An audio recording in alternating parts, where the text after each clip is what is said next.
Hello everyone, this is Nilesh Kumar Gupta and you are watching NG physics classes. Well, पिछले turn पे मैंने आप लोगों को पोलराइड, उसका कंस्ट्रक्शन और उसके एप्लीकेशन समझाए थे। उसके बाद ब्रूस्टर्स लॉ वगैरह भी बताया था मैंने पिछले टर्न पे आपको।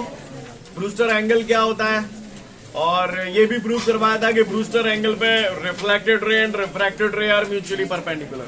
यस और नो? तो उस पर बेस्ड एक दो न्यूमेरिकल हमारे रह गए थे, तो वो हम लोग आज देखते हैं। करें शुरुआत?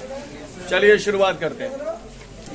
जो न्यूमेरिकल हमें दिया है उसमें मुझसे कह रहा है कि एक मीडियम है जिसका रिफ्रैक्टिव इंडेक्स 1.25 है, तो उस मीडियम के लिए पोलराइजिंग एंगल कितना होगा और रिफ्रैक्शन एंगल कितना होगा।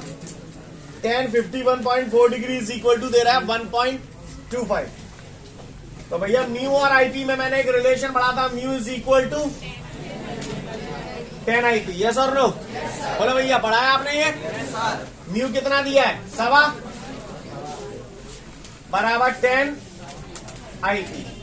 1.25 की जगह ये रख दूं तो tan 51.4 degree is equal to 10 IP. 10 से 10 टन हो जाएंगे, तो आईपी बराबर कितना आ जाएगा हमारा? 51. बोर्ड एग्जाम में आया हुआ क्वेश्चन है। सीन क्लियर है? ये पोलराइजिंग एंगल आ गया। अब मुझसे रिफ्रैक्शन एंगल भी पूछा जा रहा है, तो मैंने पढ़ा था IP plus R is equal to 90 degree. बोलो भैया, तो आर बराबर आपका हो जाएगा 90 माइनस आईपी। तो 90 माइनस आईपी में निकाल चुका हूं 51.4 डिग्री। आपको मेरी बात समझ में आ रही है? कितना? 38.6। तो 38.6 डिग्री। ये माइनस तो कर लोगे ना? Note it down. इसके बाद हमारे सामने अगला न्यूमेरिकल है।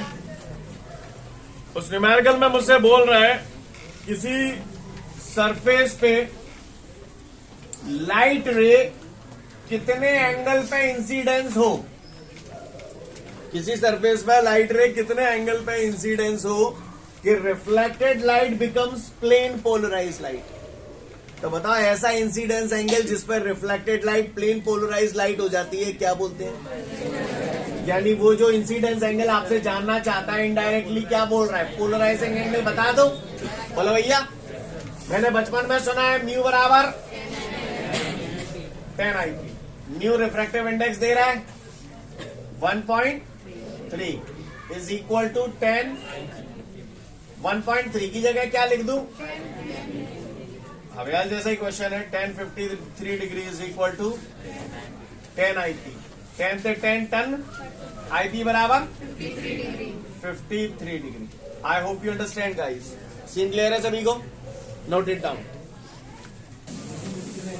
इसके बाद हमारे सामने अगला क्वेश्चन है, light waves can be polarised but sound waves can not. Why? पूछ रहा है।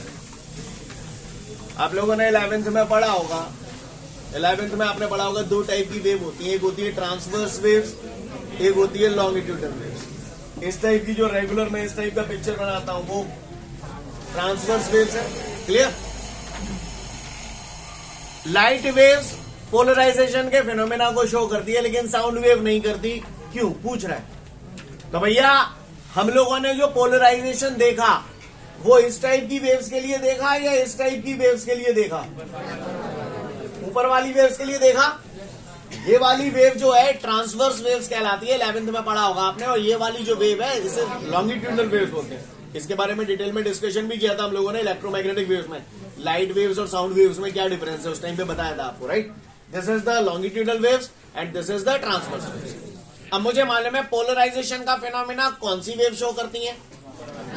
ये वाली शो नहीं करती। तो उसका फिर से क्वेश्चन बोल रहा हूं। वो कह रहा है light waves can be polarised but sound waves can not. Why?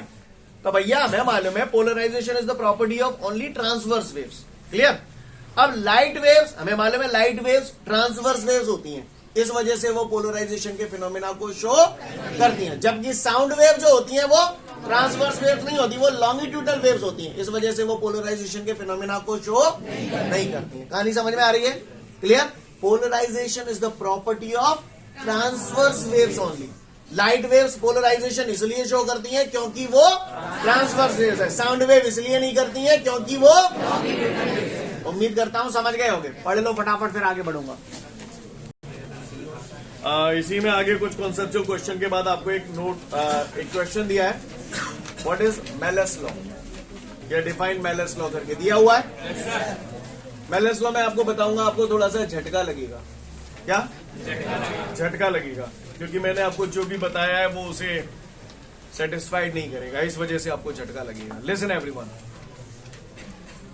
मैंने आपको ये बताया था, मुझे बताइएगा आप लोग, ये कौन सा क्रिस्टल है? टूरमैलिन क्रिस्टल। क्लियर? जैसे टूरमैलिन क्रिस्टल है, पोलराइड भी रख सकता हूं। हर पोलराइड की अपना एक एक्सिस होता है, हर पोलराइड की अपनी एक डायरेक्शन ऑफ पोलराइजेशन होती है। बताया था आपको। ये टूरमैलिन क्रिस्टल है, ये इसकी क्या है? Direction of polarisation. सही बोल रहा हूं? इसके पैरेलल जो वाइब्रेशन होंगे वो इसमें से पास होंगे, है ना? सही बोल रहा हूं ना? इसके पैरेलल जो वाइब्रेशन होंगे वो इसमें से पास होंगे, और जो पैरेलल नहीं होंगे वो पास नहीं होंगे। सही बोल रहा हूं? सीन क्लियर है? कोई दिक्कत? सीन क्लियर है? समझ गए बात को? ठीक है। अब यहां पर ये पोलराइड रखा कैसे, आपको फील हो रहा है? कैसे रखा हुआ है? इस तरीके से रखा हुआ है। समझ गया ना मेरी बात को? क्लियर? लेकिन दिखाने के लिए आपको ऐसे दिखाया गया, अदरवाइज ऐसे रखा हुआ है। यहां पर गौर से देखिएगा, अगर मैं ये जो मैंने लाइट बनाई है, मुझे बता सकते हो ये कैसी लाइट बनाई है? प्लेन पोलराइज लाइट है या प्लेन पोलराइज लाइट है? एग्री करते हैं आप इस बात को? और मैंने सुना है जिस प्लेन में direction of vibration of electric vector होते हैं उसे क्या बोलते हैं? प्लेन ऑफ, आप महान है, प्लेन ऑफ वाइब्रेशन। क्या है ये? क्या है ये? अभी प्लेन ऑफ वाइब्रेशन ऐसा है और ये एक्सिस ऐसे पास हो जाएंगे। एग्री करते हैं इस बात को? लेकिन मेलस ने जो कहा था, उसने बोला था कि यहां पर जैसे मान के चलिए ये कैसी लाइट है? Plane polarise light. इस लाइट की कुछ ना कुछ इंटेंसिटी भी होगी। मैंने मान लिया इसकी इंटेंसिटी कितनी है? I0। कितनी इंटेंसिटी है इसकी? I0। क्लियर? तो वैसे कायदे से आपका कॉमन सेंस जो बोलेगा, जो मैंने बताया है उस हिसाब से मान के चलिए, अगर ये plane of vibration, clear, direction of polarisation से थीटा डिग्री का एंगल बनाता है, यानी ये बिल्कुल ऐसे नहीं है प्लेन ऑफ वाइब्रेशन, ये थोड़ा टिल्ट है, नहीं यही बात में। Plane of vibration direction of polarisation से थीटा डिग्री का एंगल बनाएगा, तो ऐसी स्थिति में यहां पर इमर्जिंग लाइट की इंटेंसिटी क्या होनी चाहिए? कितनी होनी चाहिए? कम होनी चाहिए। अच्छी बात है। वैसे मैंने आपको क्या बताया? कितनी होनी चाहिए? 0। चेंज हो जाएगी तो चेंज हो जाएगी, कितनी हो जाएगी भैया? हमें तो मालूम पैरेलल वाइब्रेशन पास होता है, बाकी का सब एब्सॉर्ब हो जाते हैं, खा पी जाता है, यानी उस हिसाब से तो देखा जाता है 0 होनी चाहिए। पर मेलस ने बोला कि नहीं, ऐसा नहीं होता। उसने जो अपना स्टेटमेंट दिया, उसने ये बोला I theta is equal to I0 cos square theta. यानी अगर प्लेन ऑफ वाइब्रेशन, ये प्लेन ऑफ वाइब्रेशन है, क्लियर, प्लेन ऑफ वाइब्रेशन बिल्कुल ऐसे नहीं है जैसा बोर्ड में बनाया हुआ है, ये थोड़ा टिल्टेड है, समझ गए ना? थोड़ा टिल्टेड है, और ये plane of vibration direction of polarisation से थीटा डिग्री का एंगल बना रहा है। ऐसी स्थिति में इंटेंसिटी ऑफ इमर्जिंग लाइट होगी वो ये होगी। क्लियर है? नहीं यही बात समझ में? सीन क्लियर है? पढ़ लो अब मेलस लॉ, आप समझ जाएंगे। अगला क्वेश्चन है, refine principle of superposition of waves. तो गौर से सुनिएगा, principle of superposition of waves क्या होता है? वेव्स आप समझते हो, सुपरपोजिशन, यहां पर जो वर्ड है सुपरपोजिशन, उसका मतलब हमें समझना है। जब एक चीज के ऊपर दूसरी चीज इंसिडेंट होती है तो उसे हम बोलते हैं सुपरपोजिशन। नहीं यही बात समझ? क्लियर? यहां से जब आप अपने घर जाओगे तो जाके अपनी साइकिल पे, अपनी बाइकों पे जाके लदोगे, सही बोल रहा हूं? तो साइकिल उसके ऊपर जाके आप लद गई, यानी you are superposing on your bicycle. नहीं मेरी बात समझ? क्लियर? सही बोल रहा हूं ना? एक चीज के ऊपर दूसरी चीज का इंसिडेंट होना, that is known as superposition. Clear है? काहुए को परेशानी, मुझे कुछ पुराना याद दिला दो, अगर शायद आप लोगों को याद हो तो। वैसे मुझे पक्का भरोसा है कि आप लोगों को याद होगा, अच्छे बच्चा हो तुम। बताना जरा, कुत्ता किसी ऑब्जेक्ट को इधर खींच रहा है, बिल्ली इधर खींच रही है, ये ए वेक्टर है, ये बी वेक्टर है, तो कोई बता सकता है मुझे इसका रिजल्टेंट कैसे होगा? सिर्री बता देगा। इस रिजल्टेंट को लिखते कैसे थे? R vector is equal to A vector plus B vector, अगर पता हो तो। Triangle law, parallelogram law 11th में पढ़ा होगा तुमने, फिजिक्स वाइसन ने पढ़ा होगा तुम्हें, क्लियर है? चलूंगा ऐसे जानते हो? अच्छा, listen everyone, principle of superposition of waves, तो गौर से सुनिएगा। ये एक पत्थर है, सॉरी कुआ है, ये क्या है? ये कुआ। कौन सा आ? कुआ। कुएं में ये कंकड़ है। Listen everyone, okay? एक पार्टिकल है, सब लोग ध्यान से सुनिएगा। What is this? हाँ, this is a particle, right? कोई वेव आई, ये वेव इस पार्टिकल को किधर की तरफ डिस्प्लेस करेगी? ऐसे, ये डिस्प्लेसमेंट हो गया। दूसरी वेव ऐसे आई, वो इस पार्टिकल को किधर की तरफ डिस्प्लेस करेगी? इधर की तरफ। तो इसका रिजल्टेंट डिस्प्लेसमेंट कैसे होगा? ऐसे होगा। तो रिजल्टेंट डिस्प्लेसमेंट ऐसे लिख दूं, y vector is equal to y1 vector plus y2 vector. अगर औरों वेव्स होती जो इसको डिस्प्लेस करती, तो औरों का सम हो जाता नहीं हो जाता? नहीं है बात समझ में? जब दो या दो से ज्यादा वेव्स मीडियम के किसी पार्टिकल को एक साथ इफेक्ट करती हैं, when two or more than two waves simultaneously affect a particle of the medium, then the resultant displacement of that particle is equal to the vector sum of individual displacement produced by the different waves. नहीं यही बात समझे?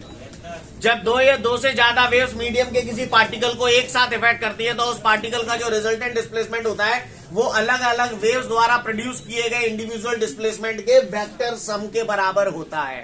Scene clear है? Again I repeat, when two or more than two waves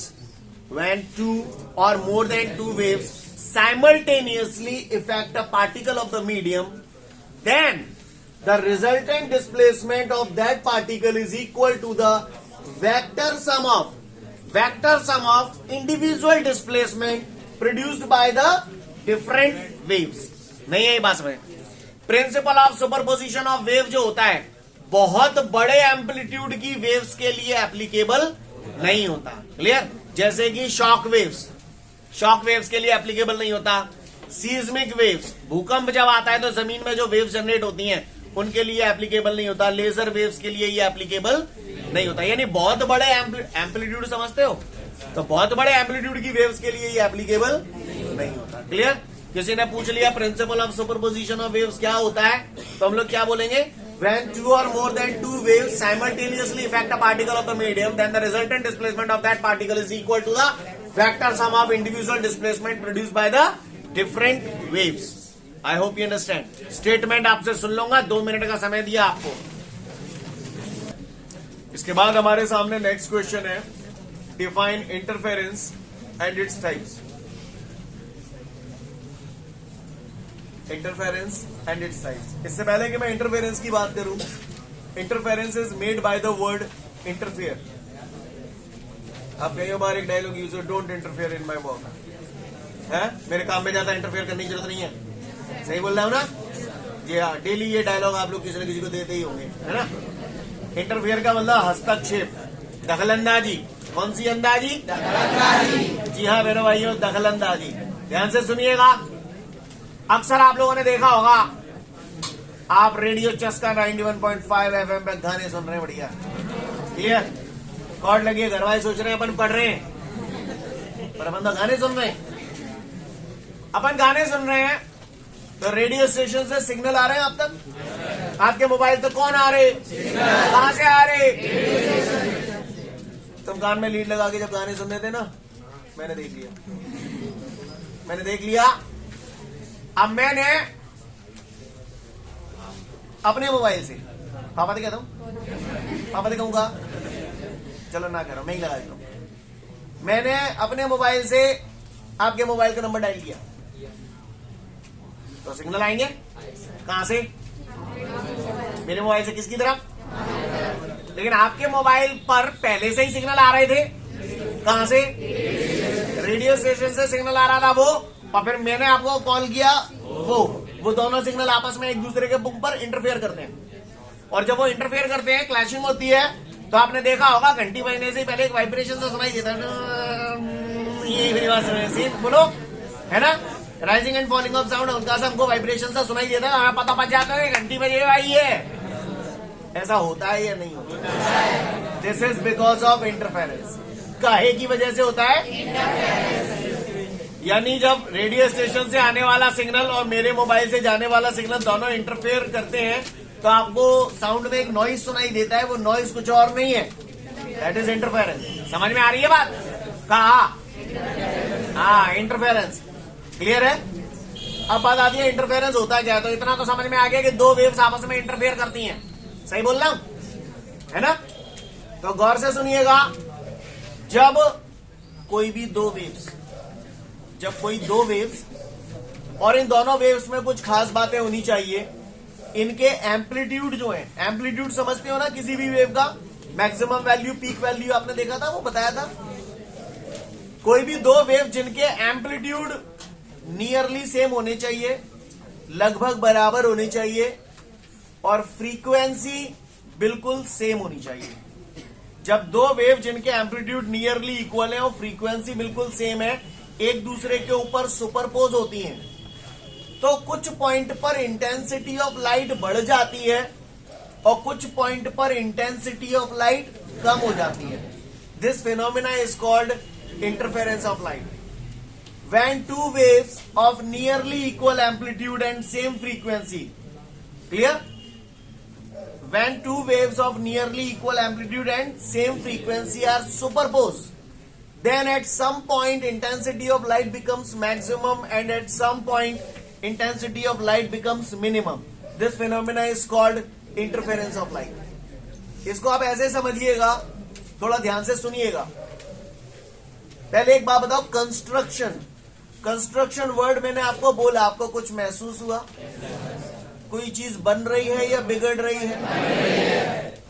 destruction खत्म हो रही है, right? Construction यानी मैक्सिमम या मिनिमम? किसी चीज का मैक्सिमम होना यानी कंस्ट्रक्शन, और डिस्ट्रक्शन बोले तो ठीक है। क्लास में मान के चलिए 50 बच्चे बैठे हैं, क्या? मैंने समोसा मंगाए तुम्हारे लिए 100 समोसा मंगाए हैं। क्यों मंगाए? वो खाओ। कितने खाओगे? मैं कहीं आऊंगा, पर तुमने हाल बंटवारा कर लिया, दो सही बोल रहा हूं? बोलो, हाल बंटवारा कर लिया आपने, कितने का? दो का। सही बोल रहा हूं? यानी आपने जो डिस्ट्रीब्यूशन किया ना, that was the uniform distribution. हाँ, बराबर, क्लियर? यूनिफॉर्म डिस्ट्रीब्यूशन किया आप लोगों ने। अब यूनिफॉर्म डिस्ट्रीब्यूशन, भैया बंदा आया, बंदा बांटना शुरू हुआ, उसने पहले 2 दे, दूसरे 2 दे, जैसे वो बांट रहा था, 2 देता जा रहा था, एक बच्चा बोलता है, सर हम तो पिछले साल तक ही पढ़ रहे हैं। तो जाकर मतलब वो चीज चाह रहा है,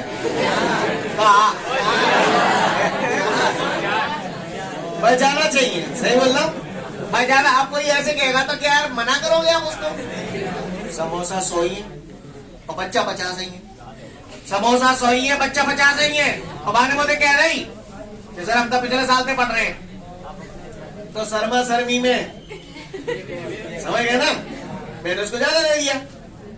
इसका इम्पैक्ट पड़ेगा क्योंकि बच्चा 50, समोसा 100। सही बोल रहा हूं? और अब एक ने कही है तो देखा देखी है, सो तो उतनाने के सब चुप ही बैठेंगे। सही बोल रहा हूं ना? कहीं और वो होंगे जो कहेंगे सर हम क्लियर, और कहीं जो अच्छे बच्चे होंगे वो समझदार होंगे, क्लियर? हाँ, लिसन एवरीवन, मैं क्या करना चाहता था, मैंने 100 समोसे मंगाए थे, इसलिए मंगाए थे because I want the uniform distribution among you. सही बोल रहा हूं? मैं यूनिफॉर्म डिस्ट्रीब्यूशन करना चाहता था, लेकिन जिस बच्चे ने मुझसे यह कही ना, सर हम तो पिछले साल ही पढ़ रहे हैं, उसने मेरे काम में इंटरफेयर पैदा कर दिया, हस्तक्षेप पैदा कर दिया। मैं यूनिफॉर्म डिस्ट्रीब्यूशन चाहता था लेकिन उसने होने तो नहीं दिया। उसके ऐसा कहने से there is a change in uniform distribution of samosa. नहीं मेरी बात समझ क्लियर? क्लियर है? There is a change in uniform distribution of samosa and because of that at some students the intensity of samosa becomes maximum and at some students intensity of samosa becomes this phenomena is called interference. The students on which the samosa becomes maximum is called constructive samosa. The point where the samosa becomes minimum is called destructive samosa. नहीं बस see clear है? Similarly interference की अगर हम बात करें, जब दो लाइट वेव स्ट्रेट लाइन में आ रही है, एक ही लाइट सोर्स से आ रही है, clear? When two light waves which are travelling in the same direction in a straight line which are coming from the same source, clear? और खास बात क्या होनी चाहिए? एम्पलीट्यूड नियरली इक्वल और फ्रीक्वेंसी सेम। ये खास बात है, ये पंच लाइन है जो लिखना मैंडेटरी है, ये मान लो आप, क्लियर? व्हेन टू, मैं बिल्कुल आसान करके बोलता हूं आपको, when two waves of nearly equal amplitude and same frequency which are traveling in the same direction are superposed, then at some point intensity of light becomes maximum and at some point intensity of light becomes minimum. This phenomena is called interference. It is of dui type, constructive interference and destructive interference. The interference at the point where the intensity of light is maximum is called constructive interference. And the interference at the point where the intensity of light is minimum is called destructive interference. Clear? अब आप बताओ, अगर किसी जगह constructive interference हो रहा है यानी इंटेंसिटी ऑफ लाइट बढ़ रही है, तो आपको क्या लगता है दोनों वेव्स अगर मिलेंगी तो सेम फेज में मिलेंगी या अपोजिट फेज में मिलेंगी? यानी जब दो वेव सेम फेज में होती हैं तो कंस्ट्रक्टिव इंटरफेरेंस होता है, and when two waves are in the opposite phase तो अच्छा एक बात बताओ, समोसा कितने की 100। इंटरफेरेंस की वजह से कुछ जगहों पे समोसे ज्यादा हो गए, कुछ जगहों पे समोसे कम हुए, लेकिन बिके तो नहीं ना, डिस्ट्रॉय तो नहीं हुए। टोटल समोसा इज कंजर्व, सही बोल रहा हूं ना? Total samosa is conserve. Similarly कोई पूछे इंटरफेरेंस का जो फिनोमेना होता है ना, that is based on the law of conservation of energy.